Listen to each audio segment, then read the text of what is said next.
Y tengo entendido, bueno, por lo que leí en la nueva edición de Matacabros, que la persona que más influyó en tu vocación de escritor fue tu madre. Sí. Mi madre fue estudiante de San Marcos, estudiante de Derecho, tenía inquietudes literarias y en una época, en su juventud, frecuentó a Osvaldo Reynoso, a César Calvo, incluso tiene unos poemas dedicados de puño y letra de Rodolfo Inostroza. No sé, creo que me he equivocado antes y he dicho Osvaldo Reynoso. No, es Rodolfo Inostroza. Sí, es que hace un rato estaba hablando de Osvaldo.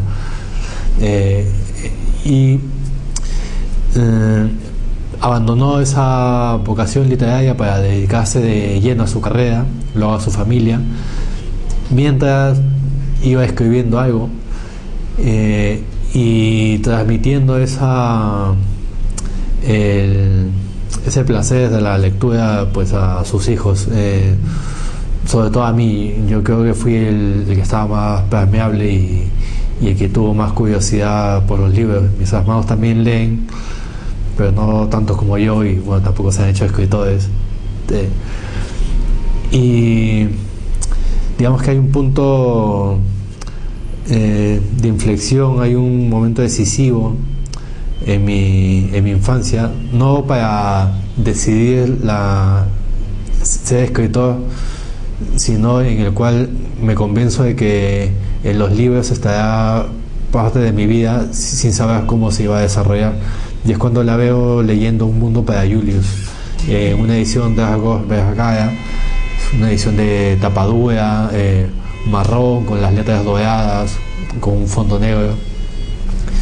Y la veía leyéndola con tal devoción, con tanta dedicación, siempre encontrando un pequeño momento de tranquilidad entre la redacción de sus escritos para los clientes. Y tuve la curiosidad, le pregunté de qué libro se trataba y mi madre me lo prestó, y había cosas que yo no entendía en ese momento y ella me las iba explicando, ¿no? Yo sufría un montón con ese libro, sobre todo sufría con un personaje que es Cano, que es el amigo pobre de Julius, porque de alguna forma me identificaba y tenía una tendencia hacia el drama, y empecé a pensar que literario se había vivido otra vida, que en la literatura estaba esa oportunidad. Y bueno, a partir de ahí ya empecé a leer todo lo que veía que mi madre tocaba. Y luego ya pues con los años, cuando ya entré a la universidad y estudiaba Derecho y no estaba tan convencido, es que encuentro el taller de narrativa que dirigía Cromwell Jara, y es ahí donde empiezo a escribir y donde nace mi primer libro, que es Matacabros, que tiene correcciones formales de sintaxis, ortográficas. Además es la cuarta edición y hemos tratado de que no haya ni un solo error. No sé si lo haya, quizás por ahí lo encuentra mi hermano, que es el que más se dedica a ello. Siempre está encontrando no errores en las historias, sino me dice, oye, aquí falta esta letra en tal palabra. Y bueno, este es un libro que lo he vuelto a editar.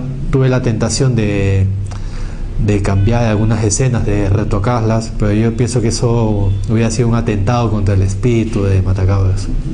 Y precisamente sobre esta nueva edición de Matacabros, en el prólogo tú cuentas que en el momento que estabas escribiendo el libro, tu formación literaria no se comparaba a tu formación musical y cinéfila, dices, ¿no? Y bueno, como muchos jóvenes que se empiezan a descubrir el mundo, a buscar también explicaciones con la música, el rock, el cine. ¿Qué canciones, qué grupos o qué películas, digamos, fueron las significativas en esa formación, como tú lo denominas? En esa época había Había una película que se llama Fighting Back. El título en español lo he olvidado porque claro, el título en español no es una traducción literal. Es una película australiana. No recuerdo si la daban en Canal 7 o en Canal 5, casi siempre los domingos, es una película de domingos, sobre un chico con problemas en su familia, por lo cual lo envían a un colegio que es casi como una correccional. Y en el colegio conoce a este profesor joven, es el típico profesor joven que trata de ir contra ese sistema autoritario que tienen los otros profesores mayores y trata de ayudar a este chico. Este chico, pues los fines de semana se va de fiesta con sus amigos, escuchan AC/DC, que además es muy típico ahí porque además es una banda australiana. Se emborracha, se enamora, y al comienzo rechaza la ayuda del profesor, pero luego la acepta. Y bueno, el final de la película no lo recuerdo, me imagino que acaba bien porque todas esas eran películas con un tono edificante, pero es una película que no he podido volver a ver, la busco siempre pero es casi imposible conseguirla, y me parece que es una película que me marcó mucho.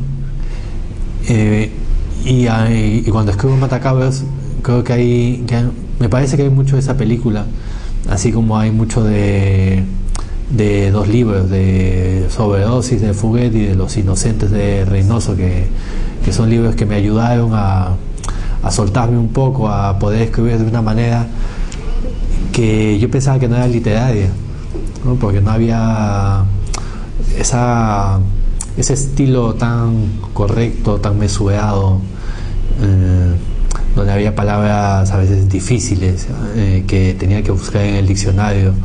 Luego la música, pues yo pensaba que sabía mucho de música, pero ahora sé que no sabía casi nada. Entonces en el libro creo que están reflejados grupos pues con los cuales casi todos los adolescentes crecemos: Jimi Hendrix, The Doors, Cream, Joy Division, Smiths. Me parece que son las bandas, siempre serán las bandas de iniciación de todos los adolescentes, sea cual sea la generación. Y ahora que mencionaste a Osvaldo Reynoso, a Fuguet, si hablamos de Los Inocentes, de estos libros, de estos cuentos de Sobredosis de Fuguet, en común, bueno, tenemos ahí a los jóvenes, pero si tratamos de unificar o vincularlos, es la realidad, ¿no? La realidad urbana, esa mirada a la calle, ¿no? La que presentan ustedes. Yo siempre he sido un lector realista, o sea, siempre me he dedicado a leer muchos libros que luego yo podía tocar en la calle, experiencias que podía encontrar en el día a día, y por esa influencia, claro, luego cuando empiezo a escribir yo empiezo a tocar esos mismos temas, porque además es lo que conozco. O sea, yo no podía escribir de algo que no conozco. Tengo que tener cierta materia para poder moldearla, conocer esos detalles.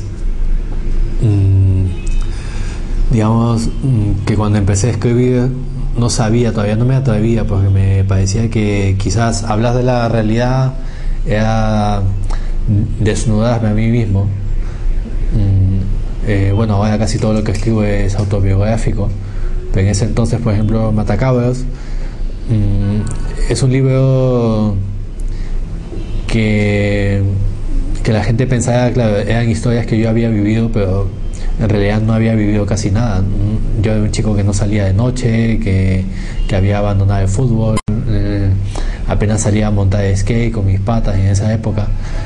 Entonces es un libro sobre lo que yo imagino que sería una juventud ideal, que todavía no había vivido y que la literatura me permitía imaginar y que yo aspiraba a comprobar en una realidad. En Matacabros dice Jorge Eslava que hay una rabia honesta, y si hablamos de rabia o de violencia, particularmente tenemos que mencionar el cuento que da nombre al libro, ¿no? De ahí una rabia incontenible, una violencia, pues, ¿no?, cruel, y que al final hay una sugerencia de por qué, ¿no? En el contexto que aparece el libro, tú contabas, bueno, ¿no?, que es 1996, tenías 20 años, era lo que en ese momento, ¿no?, post 80, ¿no?, se vivía. Como a la distancia, como ves el libro y este cuento en particular. A mí lo que me llama la atención es que, más que llamarme la atención, me molesta un poco, es que sea una situación que se mantenga tan actual, ¿no? Porque es una... ese cuento se puede leer quizás también como un cuento de denuncia, ¿no? Porque claro, somos una sociedad intolerante hacia los homosexuales. Ahora en este viaje que he realizado, sigo escuchando los mismos chistes. Bueno, yo también pues los hago porque claro, formo parte de esa cultura, ¿no? Pero claro, reflexionando me he dado cuenta de cómo uno va sumando a que se genere esa situación de violencia, ¿no?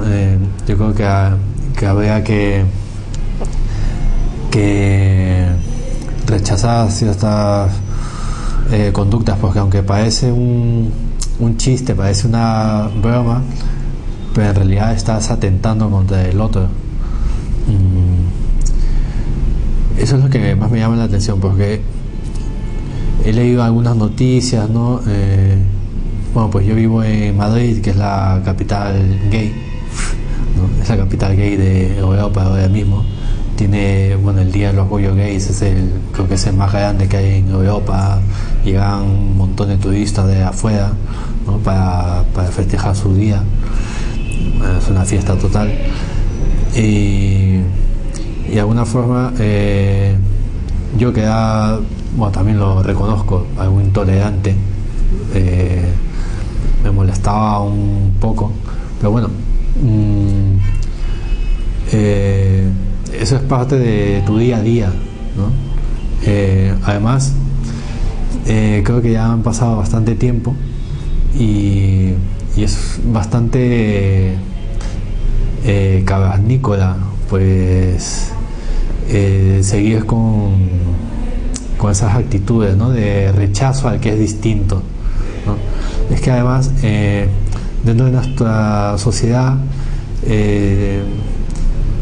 siempre ha habido unos personajes sobre los cuales siempre se están haciendo bromas, siempre hay burlas, ¿no?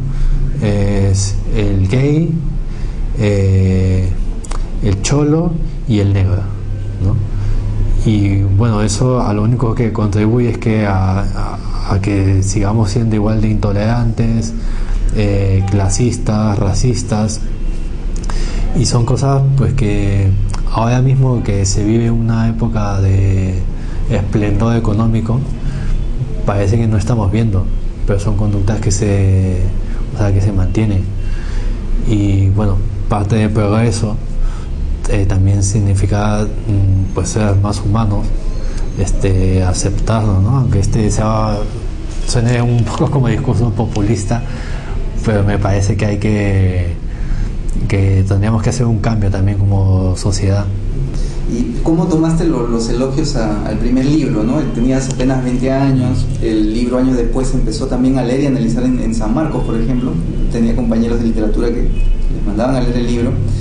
Siendo tan joven es fácil marearse, creérsela en el momento del libro.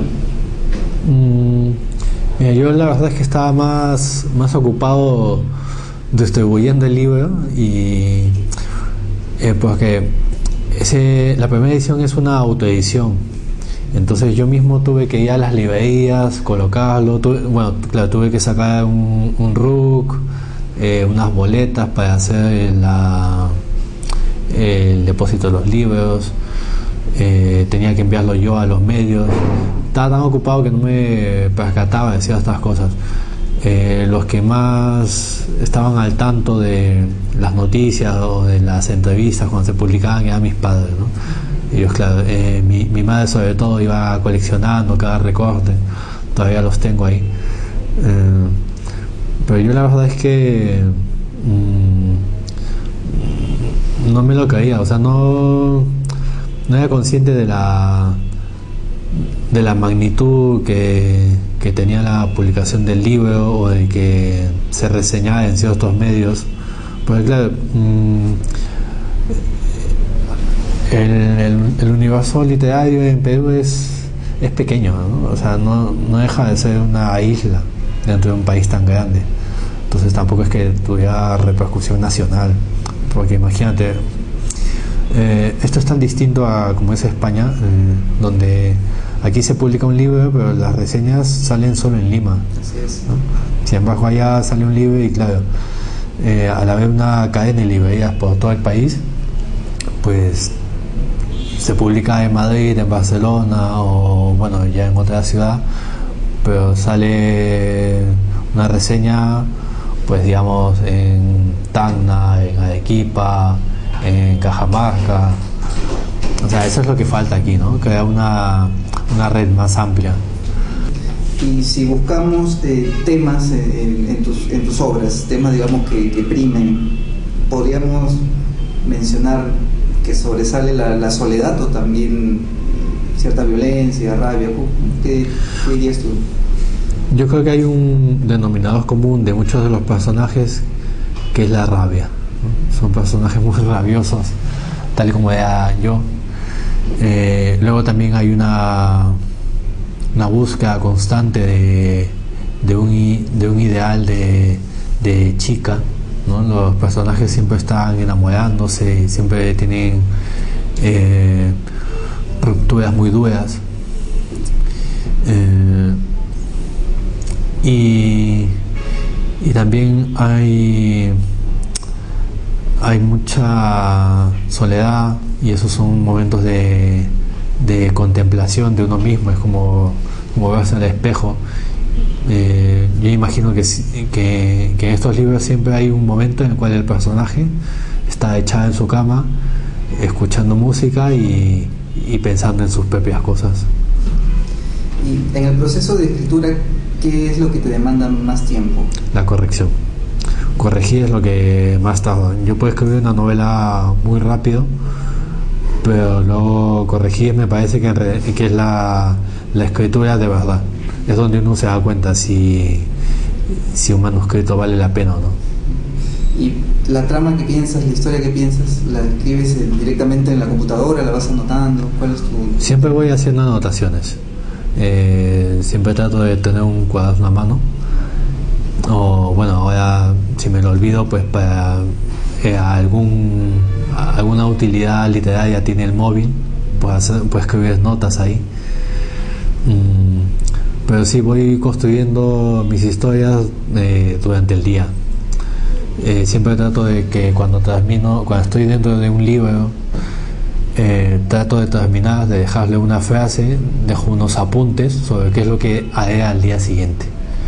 Entonces, durante las horas siguientes, no importa lo que esté haciendo, siempre está presente el día siguiente, cómo continuar esa historia. ¿Y disciplinadamente escribes todos los días? Trato de que sea todos los días. Yo tengo mi horario de trabajo, son 2 semanas de mañana, 2 de tarde. Cuando más trabajo es cuando estoy de tarde, porque tengo la mañana libre. Me parece que ese es el mejor momento. ¿Cuál dirías que ha sido tu mayor aprendizaje como escritor y que te ha permitido no solamente reafirmar tu vocación, sino escribir ya con mayor determinación?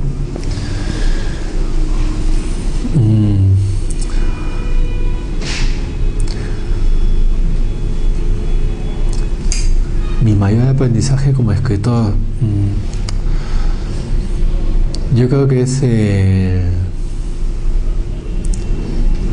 entender que